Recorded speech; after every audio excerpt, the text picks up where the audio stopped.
शांति। मुरली सुनने से पहले हम योग करेंगे। थोड़ी देर बाबा की याद में बैठेंगे। आज बाबा ने कहा कि बच्चे तुम्हें श्वासोश्वास बाप को याद करना है। बाबा ने कहा कि भारत में कितनी छुट्टियां हैं, लेकिन तुम्हें एक सेकंड की भी छुट्टी नहीं है। तुम्हें श्वासोश्वास बाप को याद करना है, बाबा से प्राप्ति करनी है, अपना भाग्य बनाना है। बाप अविनाशी खजाना देने आए हैं, तो अपने आप को संपन्न बनाना है। तो बाबा हमारा भाग्य बना रहा है। जो भाग्य हमने कभी सोचा नहीं था वो भाग्य हमें मिला है। हमें इतनी ऊंची प्राप्ति हो रही है, तो हमारा इतना श्रेष्ठ भाग्य है। बाबा ने हमको पद्मा पदम भाग्यशाली बनाया है। तो इसी पॉइंट के ऊपर हम कुछ मनन करेंगे थोड़ी देर और बाबा को याद करेंगे।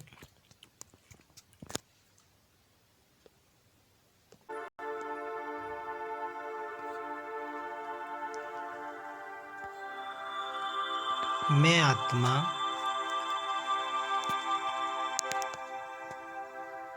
इस संगम युग पर तकदीरवान बनी हूँ। बाबा ने मुझे पद्मा पदम भाग्यशाली बनाया है। मेरे जैसा भाग्य पूरी दुनिया में किसी का हो ना सके। स्वयं भगवान मुझे अविनाशी वर्षा दे रहा है, अविनाशी प्राप्ति करा रहा है, अविनाशी खजाने दे रहा है। जो कभी सपने में भी नहीं सोचा था, वह सब कुछ मुझे मिल रहा है। कितनी भाग्यशाली मैं आत्मा हूँ। मुझे मेरे भाग्य पर नाज है। शिव बाबा मेरा ऊंचा भाग्य बना रहे हैं।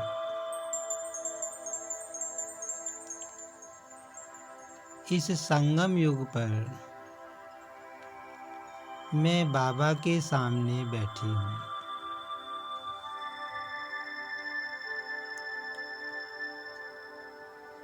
बाबा मुझे पुरुषार्थ करा रहे हैं।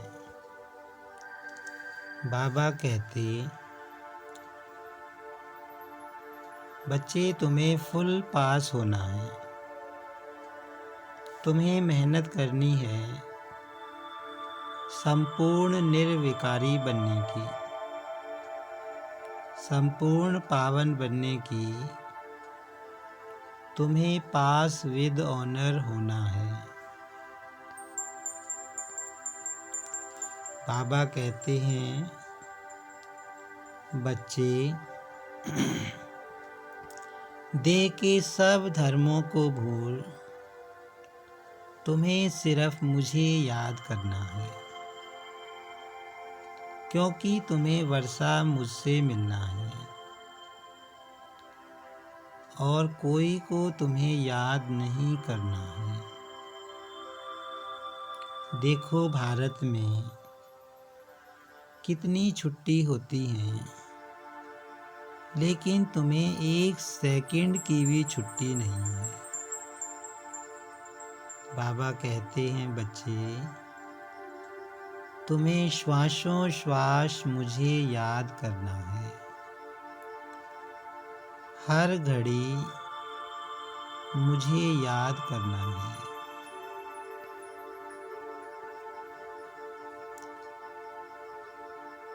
हर घड़ी को सफल करना है। मामेकम याद करके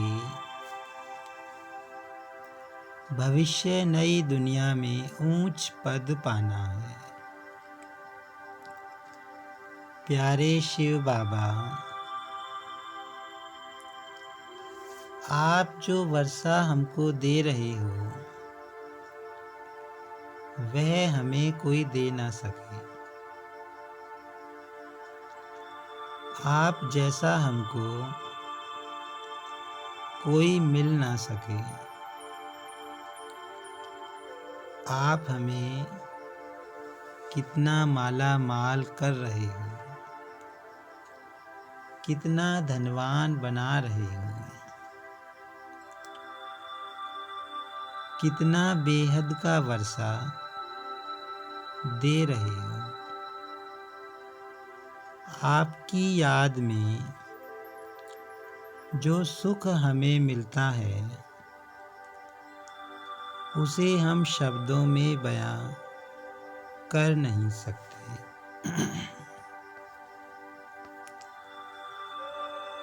मीठे बाबा, आपने तो कमाल की है। आप तो हमें अविनाशी खजाना दे रहे हो, जिसके आगे इस दुनिया के सारे खजाने बेकार हैं। बाबा, हमें आपसे क्या क्या मिल रहा है यह हम शब्दों में बता नहीं सकते। बस हमें अपने भाग्य पर नाज है कि आपने अपना वरदानी हाथ हमारे ऊपर रख दिया और कोटों में से हमें अपना बच्चा बना लिया। शुक्रिया बाबा, शुक्रिया इस श्रेष्ठ भाग्य के लिए, जिस भाग्य के कारण आज हम आपके सामने बैठे हैं, आपसे मिलन मना रहे हैं और आपसे बेहद की प्राप्तियां कर रहे हैं। शुक्रिया बाबा, शुक्रिया।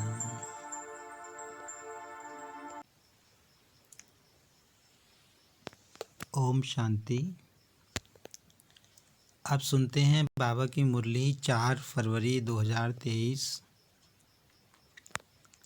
सबसे पहले देखते हैं मुख्य बिंदु। आज बाबा ने विशेष क्या क्या कहा।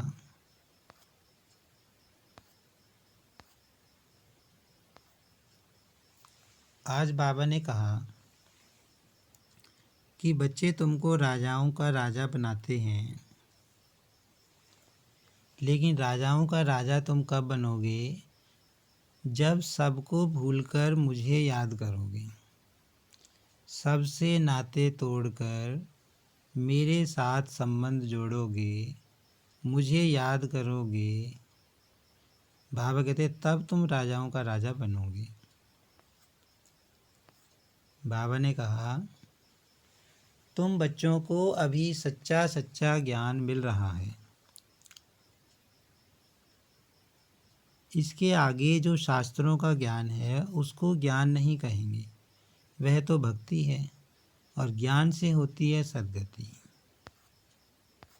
आगे बाबा ने कहा कि बच्चे, इस रास्ते पर चलते हुए, ज्ञान मार्ग पे चलते हुए संकल्प भी बहुत आएंगे, माया भी बहुत आएगी।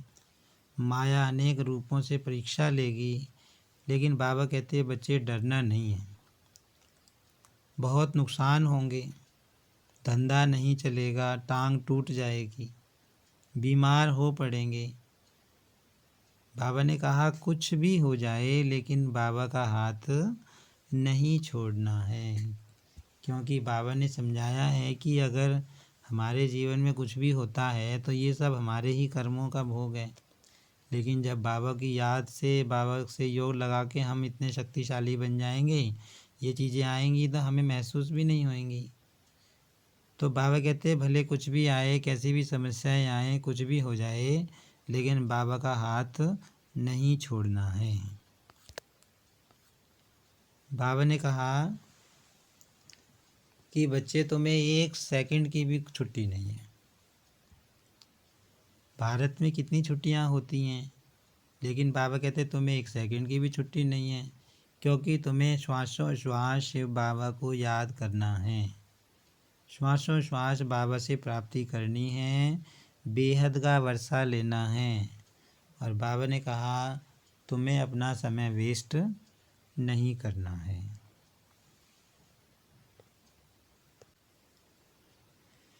अब सुनते हैं मुरली विस्तार से। आज की मुरली का सार है, मीठे बच्चे, बाप से सर्व संबंधों का सुख लेना है तो और सबसे बुद्धि की प्रीत निकाल, मामेकम याद करो यही मंजिल है। बाबा कहते मंजिल यही है, एक बाप की याद रहे, एक बाप से ही प्राप्ति करनी है सबको। बाबा कहते और किसी को तो याद करना नहीं है। और बाबा कहते सारे संबंध तुम्हें मेरे साथ जोड़ने हैं। आज की मुरली में प्रश्न है, तुम बच्चे इस समय कौन सा अच्छा कर्म करते हो जिसके रिटर्न में साहूकार बन जाते हो? उत्तर है, सबसे अच्छे से अच्छा कर्म है ज्ञान रत्नों का दान करना। यह अविनाशी ज्ञान खजाना ही ट्रांसफ़र हो 21 जन्मों के लिए विनाशी धन बन जाता है। इससे ही माला माल बन जाते। जो जितना ज्ञान रत्नों को धारण कर दूसरों को धारण कराते हैं उतना साहूकार बनते हैं। बाबा कहते जो जितना ज्ञान रत्नों को धारण करेगा और दूसरों को कराएगा उतना ही साहूकार बनेगा। अविनाशी ज्ञान रत्नों का दान करना यही है सर्वोत्तम सेवा। दुनिया में कितनी तरह की सेवाएं होती हैं, लेकिन बाबा कहते सर्वोत्तम सेवा क्या है? किसी आत्मा की ज्योति जला देना, किसी को बाबा का परिचय दे देना। बाबा कहते किसी को ज्ञान दे देना सर्वोत्तम सेवा है। ओम शांति। शिव बाबा अपने सालीग्राम बच्चों को समझाते हैं, यह है परमात्मा का अपने बच्चों आत्माओं प्रति ज्ञान। बाबा कहते ये ज्ञान तो बाबा अपने बच्चों के प्रति ही दे रहे हैं। आत्मा आत्मा को ज्ञान नहीं देती। परमात्मा शिव बैठ, ब्रह्मा सरस्वती और तुम लक्की स्टार्स बच्चों प्रति बैठ समझाते हैं। बाबा कहते बाबा अपने बच्चों को ज्ञान दे रहे हैं, समझा रहे हैं, इसलिए इनको परमात्म ज्ञान कहा जाता है। परमात्मा तो एक ही है, बाकी क्रिएशन है क्रिएटर की। जैसे लौकिक बाप ऐसे नहीं कहेगा कि यह सब हमारे रूप हैं, नहीं कहेगा यह हमारी रचना है। तो यह रूहानी बाप है जिसे भी पार्ट मिला हुआ है, वही मुख्य एक्टर क्रिएटर डायरेक्टर है। आत्मा को क्रिएटर नहीं कहेंगे। अब बाबा कहते मुझे भी पार्ट मिला हुआ है, मैं एक्टर हूँ, क्रिएटर हूँ और डायरेक्टर हूँ। आत्मा तो क्रिएटर नहीं हो सकती। परमात्मा के लिए कहा जाता है तुम्हारी गतमत तुम ही जानो। उन सब गुरुओं की तो अपनी अपनी अलग मत है, इसलिए परमात्मा आकर एक मत देते हैं। वह है मोस्ट बिलव्ड। उस एक के साथ बुद्धि योग लगाना है, और जिनके भी साथ तुम्हारी प्रीत है वह सब धोखा देने वाली है, इसलिए उन सब से बुद्धि निकालनी है। बाबा कहते देहधारियों के साथ बुद्धि जोड़ोगे, देहधारियों के साथ बाबा कहते तो वो तो धोखा देने वाली प्रीत है। तुम्हें एक बाबा से प्रीत रखनी है और सबसे बुद्धि निकालनी है। मैं तुमको सब संबंधों का सुख दूंगा, सिर्फ मामेकम यह है मंजिल। अब बाबा कहते मेरे साथ सारे संबंध निभाओ, किसी भी संबंध से मुझे याद करो तो मैं तुमको सब संबंधों का सुख दूंगा, और मामेकम मुझे याद करना है। बाबा कहते यही मंजिल है। मैं सबका डियरेस्ट डैड, प्यारा पिता भी हूँ, टीचर भी हूँ, गुरु भी हूँ। तुम समझते हो उस द्वारा हमको जीवन मुक्ति मिलती है। यही अविनाशी ज्ञान खजाना है। यह खजाना ट्रांसफ़र हो फिर 21 जन्म के लिए विनाशी धन बन जाता है। बाबा कहते हैं जितना ज्ञान का खजाना तुम अभी ग्रहण करोगे वही तो चलेगा 21 जन्म। 21 जन्म हम बहुत माला माल हो जाते हैं, राजाओं का राजा बनते हैं। इस अविनाशी धन का दान करना है। आगे तो विनाशी धन दान करते थे तो अल्पकाल क्षण भंगुर सुख दूसरे जन्म में मिलता था। बाबा कहते भक्ति मार्ग में तो तुम विनाशी धन का दान करते थे, लेकिन अब करना है ज्ञान रत्नों का दान। कहा जाता है पास्ट जन्म में कुछ दान पुण्य किया है जिसका फल मिला है, वह फल एक जन्म का ही मिलता है। जन्म जन्मांतर की प्रारब्ध नहीं कहेंगे।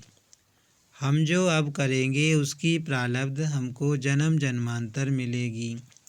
तो अब यह है अनेक जन्मों की बाजी। बाबा कहते हैं इस समय जो तुम कमाई करते हो वो एक जन्म नहीं चलती, जन्म जन्मांतर की बाजी है। बाबा कहते हैं दुनिया में आत्माएं जो भी कमाई कर रही हैं वो एक जन्म के लिए ही होती है। दूसरा शरीर लेंगे दूसरे जन्म में तो बाबा कहते हैं पढ़ाई भी शुरू से पढ़नी पड़ती है, दुनिया वाली कमाई भी दोबारा करनी पड़ती है, कोई कमाई साथ नहीं लेके जाता। एक यही कमाई है जो हम आत्मा साथ लेके जाएंगी और जन्म जन्मांतर बाबा कहते हैं इसका तुम खाते रहोगे। परमात्मा से बेहद का वर्षा लेना है। सबसे अच्छा कर्म है अविनाशी ज्ञान खजाना दान करना। जितना धारण कर औरों को कराएंगे उतना खुद भी साहूकार बनेंगे, औरों को भी बनाएंगे। यह है सर्वोत्तम सेवा जिससे सद्गति होती है। देवताओं की रस्म रिवाज देखो कैसे संपूर्ण निर्विकारी अहिंसा परमो धर्म है। अब बाबा देवी देवताओं के बारे में बता रहा है, संपूर्ण निर्विकारी थे, अहिंसा परम धर्म था उनका।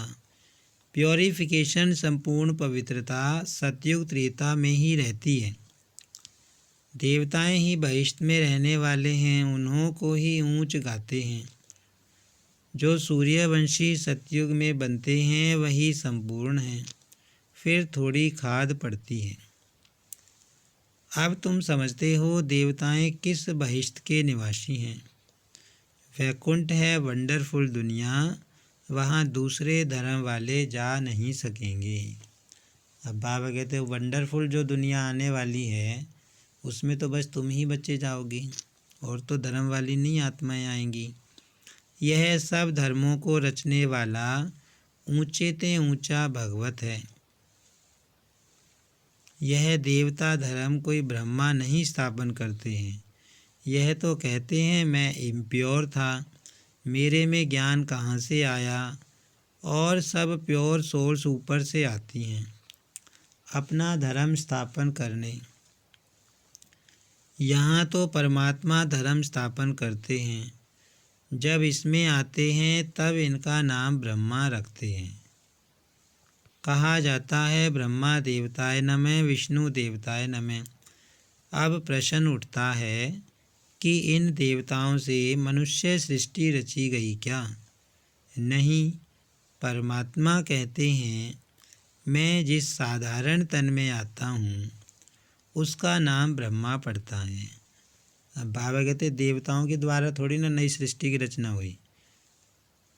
कलयुगी सृष्टि में साधारण तन में बाबा आते हैं तब सृष्टि की स्थापना का कार्य करते हैं।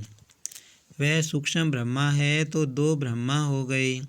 इनका ब्रह्मा नाम रखा गया है क्योंकि कहते हैं साधारण तन में आता हूँ। ब्रह्मा के मुख कमल से ब्राह्मण रचता हूँ। आदि देव से ह्यूमैनिटी रची गई। यह हुआ ह्यूमैनिटी का पहला बाबा, फिर वृद्धि होती जाती है। बाबा कहते मनुष्य सृष्टि का सिलसिला तो ब्रह्मा से ही शुरू होता है ना। अब तुमको राजाओं का राजा बनाते हैं। परंतु बनेंगे तब जब देह सहित देह के सब संबंधों से नाता तोड़ेंगे। बाबा कहते देह से भी नाता तोड़ोगे, देह के संबंधों से भी जब नाता तोड़ोगे तब राजाओं का राजा बनोगे, वैसे नहीं बनोगे। बाबा मैं तुम्हारा ही हूँ बस। अंदर में क्या मन में भावना आए कि बाबा बस हम तो आपके हैं, हमारा और कोई नहीं है।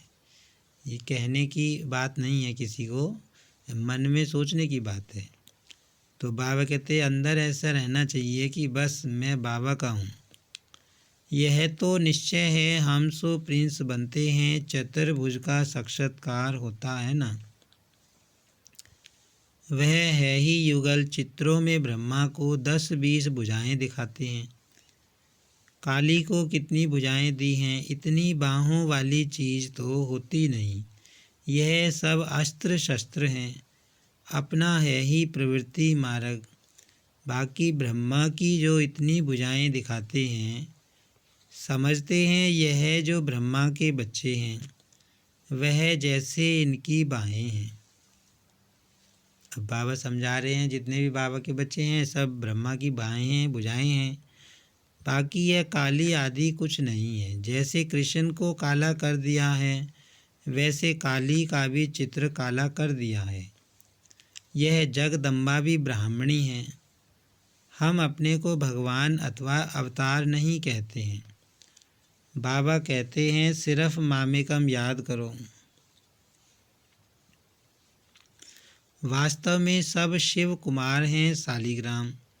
फिर मनुष्य तन में आने से तुम ब्रह्मा कुमार ब्रह्मा कुमारी कहलाते हो। ब्रह्मा कुमार कुमारियाँ फिर जाकर विष्णु कुमार कुमारियाँ बनेंगी। बाप क्रिएट करते हैं, फिर पालना भी उनको करनी पड़ती है। ऐसे डियरेस्ट डैड के तुम वारिस हो। अब बाबा कहते हैं बाबा तो सबसे डियर हैं, डियरेस्ट डैड, सबसे प्यारा पिता, सबसे बाबा कहते तो तुम उसके वारिस हो। उनसे तुम सौदा करते हो, यह तो बीच में दलाल है। बाबा कहते ब्रह्मा तो बीच में दलाल है, सौदा तो तुम्हारा शिव बाबा के साथ है। बाबा है होली गवर्नमेंट, वह आए हैं इस गवर्नमेंट को भी पांडव गवर्नमेंट बनाने। यह है हमारी ऊंच सर्विस। गवर्नमेंट की प्रजा को हम मनुष्य से देवता बनाते हैं बाबा की मदद से, तो हम उन्हों के सर्वेंट हैं ना। हम वर्ल्ड सर्वेंट हैं। हम बाबा के साथ आए हैं सारी दुनिया की सेवा करने। हम कुछ लेते नहीं हैं, विनाशी धन महल आदि हम क्या करेंगे। हमको तो सिर्फ 3 पैर पृथ्वी चाहिए। बाबा कह रहे हैं कि तुम बच्चे सेवा करते हो तो यही तो कहते हो कि हमें धन नहीं चाहिए, हम तो 3 पैर पृथ्वी में बैठकर जो है ज्ञान सुनाने का काम करेंगे, दूसरों को उसकी सेवा करने का काम करेंगे। तुम बच्चों को अभी सच्चा सच्चा ज्ञान मिल रहा है। शास्त्रों के ज्ञान को ज्ञान नहीं कहेंगे, वह भक्ति है। ज्ञान माना सद्गति, सद्गति माना मुक्ति, जीवन मुक्ति। अब बाबा कहते हैं कि शास्त्रों का ज्ञान कोई ज्ञान नहीं है, वो तो भक्ति की सामग्री है। बाबा कहते हैं ज्ञान तुम बाबा जो सुना रहे हैं। जब तक जीवन मुक्त नहीं हुए हैं तब तक मुक्त भी नहीं हो सकते। हम जीवन मुक्त होते हैं, बाकी सब मुक्त होते हैं, तब तो कहते हैं तुमरी गतमत तुम ही जानो।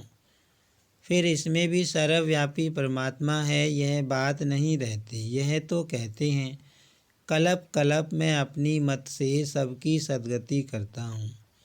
सद्गति के साथ गति आ ही जाती है। नई दुनिया में रहते ही थोड़े हैं। आगे हम कहते थे घट ही में सूर्य, घट ही में चाँद, घट ही में 9 लाख तारे। घट में सूर्य इस समय है, घट में शिव है जिसका ही इतना विस्तार है। फिर घट में मम्मा बाबा और लक्की स्टार्स। विवेक भी कहता है सतयुग में ज़रूर थोड़ी संख्या होनी चाहिए। अब बाबा कहते इतनी जनसंख्या जो है वो एक साथ तो नहीं हुई, धीरे धीरे बढ़ के आई है। तो शुरुआत में तो थोड़ी संख्या थी, पीछे वृद्धि होती है। यह सब समझने की बातें हैं। जो जितना पवित्र होगा उतनी धारणा होगी। इम्प्योरिटी से धारणा कम होगी, प्योरिटी फर्स्ट। क्रोध का भी भूत रह जाता है तो माया से हार खा लेते हैं। यह युद्ध है ना, उस्ताद को पूरा हाथ देना है, नहीं तो माया बड़ी प्रबल है। बाबा कहते पूरा हाथ नहीं दोगे तो माया तो खींचेगी। जिनका हाथ में हाथ है उनके लिए ही बरसात है। जैसे बाबा साक्षी हो, पाठ भी बजाते हैं, देखते भी हैं। यह तो समझ सकते हो कि माँ बाप और लक्की स्टार्स जो अनन्य हैं उनको ही फॉलो करना है। बाबा कहते फॉलो किसको करना है? जो अनन्य बाबा के बच्चे हैं या ब्रह्मा बाबा को। यह तो समझाया है, मुरली पढ़ना कभी नहीं छोड़ना। बाबा कहते ये तो बाबा कितनी बार कहता है कि मुरली कभी भी छोड़नी नहीं है, मिस नहीं करनी है। अच्छा मीठे मीठे सिक्के लदे बच्चों प्रति माता पिता बाप दादा का याद प्यार और गुड मॉर्निंग। रूहानी बाप की रूहानी बच्चों को नमस्ते।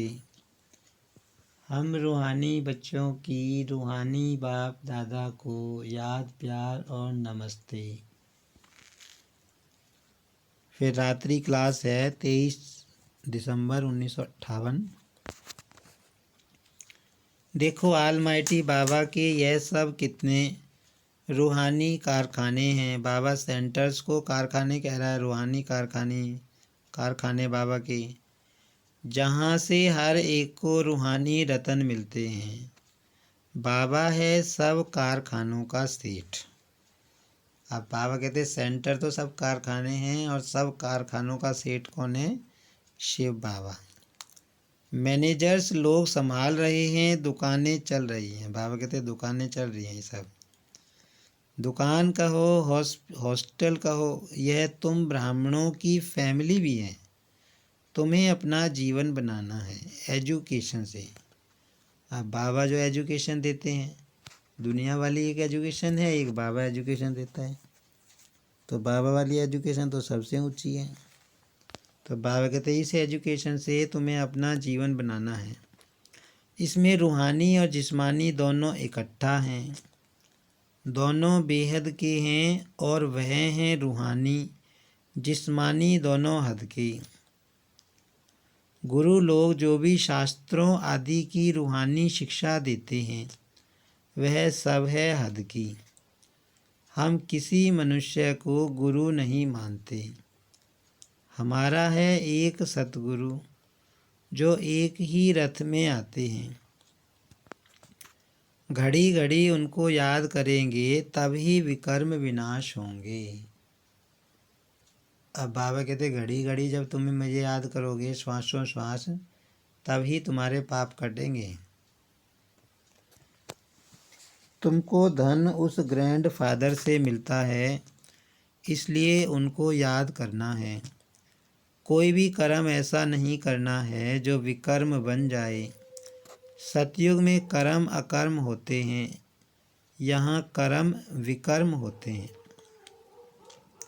क्योंकि 5 भूत हैं, हम बिल्कुल सेफ हैं। बाबा कहते हैं विकार दान में दे दो, फिर अगर वापस लिया तो नुकसान हो जाएगा। ऐसे मत समझना, छिपाकर करेंगे तो पता थोड़े ही पड़ेगा। धर्मराज को तो पता पड़ेगा ना। इस समय ही बाबा को अंतर्यामी कहा जाता है। हर एक बच्चे का रजिस्टर वह देख सकते हैं। हम बच्चों के अंदर को जानने वाला है, इसलिए छिपाना नहीं है। ऐसे भी चिट्ठी लिखते हैं कि बाबा हमारे से भूल हुई है, माफ़ करना। धर्मराज की दरबार में सजा नहीं देना। जैसे कि डायरेक्ट शिव बाबा को लिखते हैं। बाबा के नाम पर इस पोस्ट बॉक्स में चिट्ठी डाल देते हैं। भूल बताने से आधी सज़ा कम हो जाएगी। यहाँ प्योरिटी बहुत चाहिए। सर्वगुण संपन्न 16 कला संपन्न यहाँ बनना है। रिहर्सल यहाँ होगी, फिर वहाँ प्रैक्टिकल पार्ट बजाना है। अपनी जांच करनी है, कोई विकर्म तो नहीं करते हैं। संकल्प तो बहुत आएंगे, माया बहुत परीक्षा लेगी, डरना मत। बाबा कहते संकल्प भी बहुत आएंगे, माया पेपर भी बहुत लेगी, लेकिन डरना नहीं है। बहुत नुकसान होंगे, धंधा नहीं चलेगा, टांग टूट जाएगी, बीमार हो पड़ेंगे। बाबा कहते सब तरफ से माया आएगी, लेकिन कुछ भी हो जाए बाबा का हाथ नहीं छोड़ना।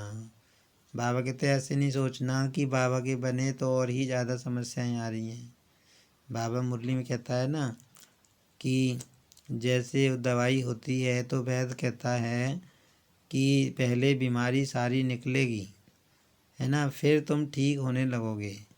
तो ऐसे ही बाबा भी मुरली में कहता है कि पहले बाबा के बने हो, ज्ञान में चले हो, तो सब बीमारियां, सब कर्म भोग निकलेंगे और फिर सारे चुकतू होंगे, तो फिर सारी बाबा कहते लास्ट में फिर सारी बीमारी का इलाज हो जाएगा।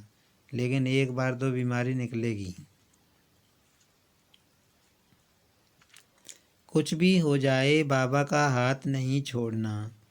अनेक प्रकार की परीक्षाएं आएंगी। बाबा कहते परीक्षाएं तो बहुत आएंगी, और अब तो कलयुग बढ़ रहा है, कलह कलेश भी बढ़ रहा है। परसेंटेज कलयुग की बढ़ती जा रही है, तो जब परसेंटेज बढ़ेगी तो बाबा कहते कलह कलेश बढ़ेगा ही।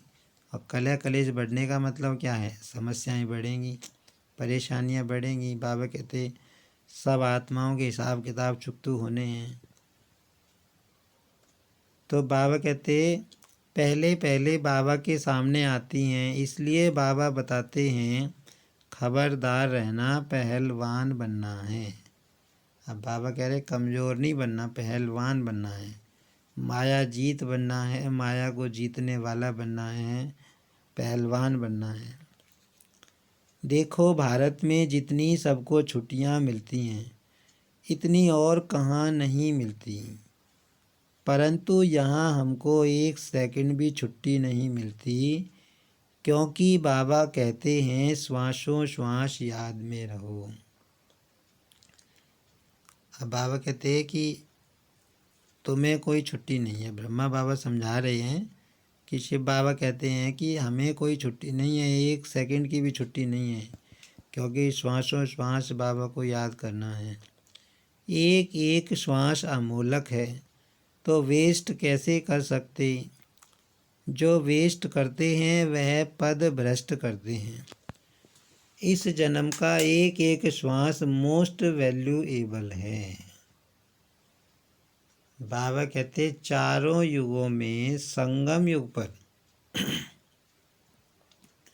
ये जो संगम युगी ब्राह्मण जीवन हमको मिला है, बाबा कहते ये बहुत बहुत कीमती है, बहुत बहुत। बाबा कहते इसकी एक एक श्वास मोस्ट वैल्यूएबल है। वैल्यूएबल भी बाबा नहीं कह रहा, मोस्ट वैल्यूएबल है।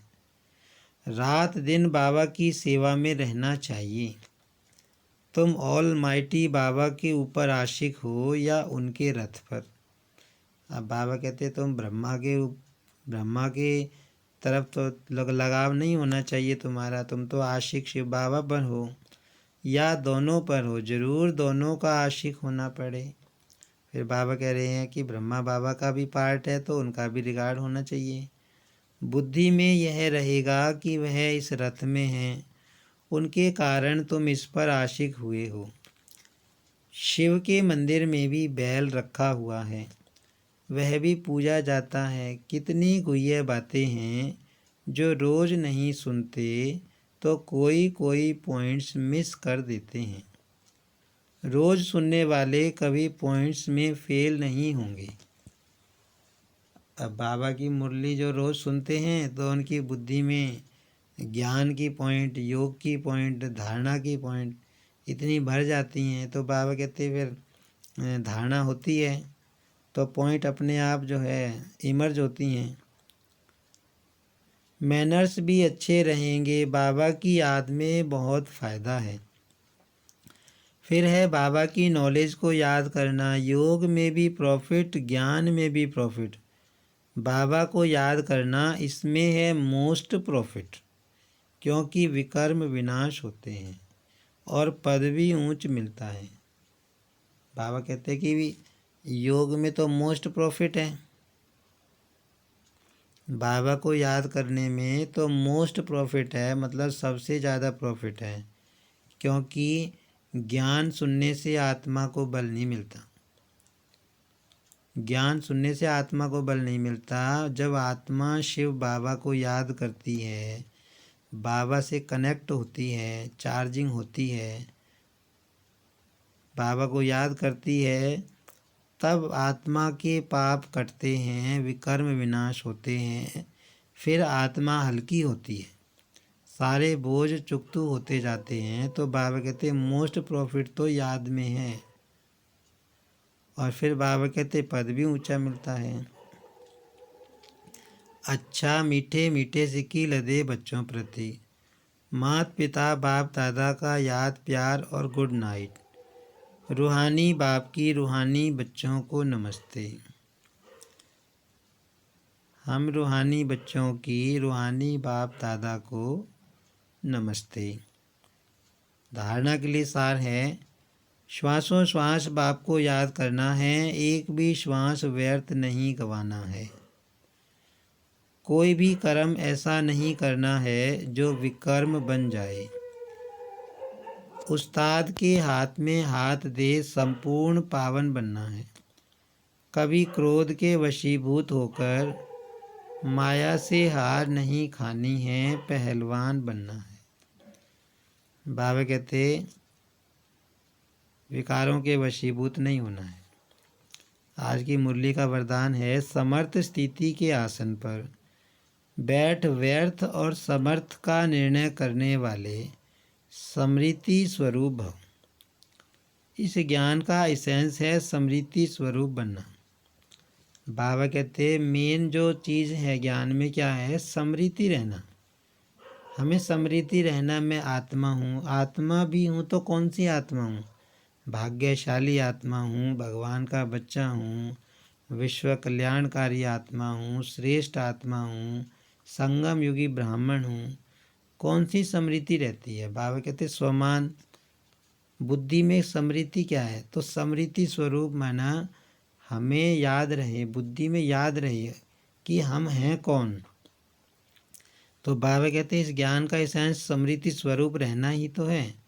हर कार्य करने के पहले इस वरदान द्वारा समर्थ स्थिति के आसन पर बैठ निर्णय करो कि यह व्यर्थ है व समर्थ है, फिर कर्म में आओ।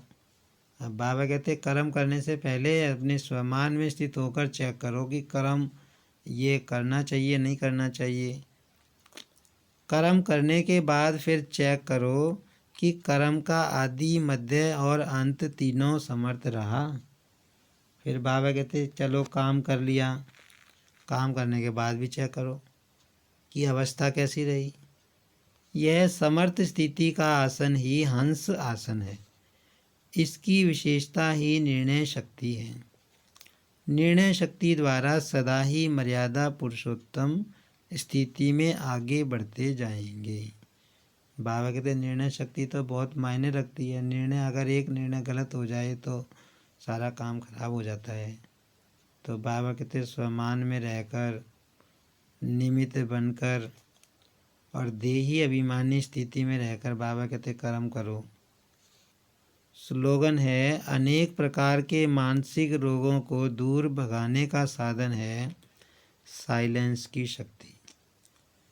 बाबा मुरलियों में बताता है कि सबसे महान शक्ति जो है वो शांति की शक्ति है।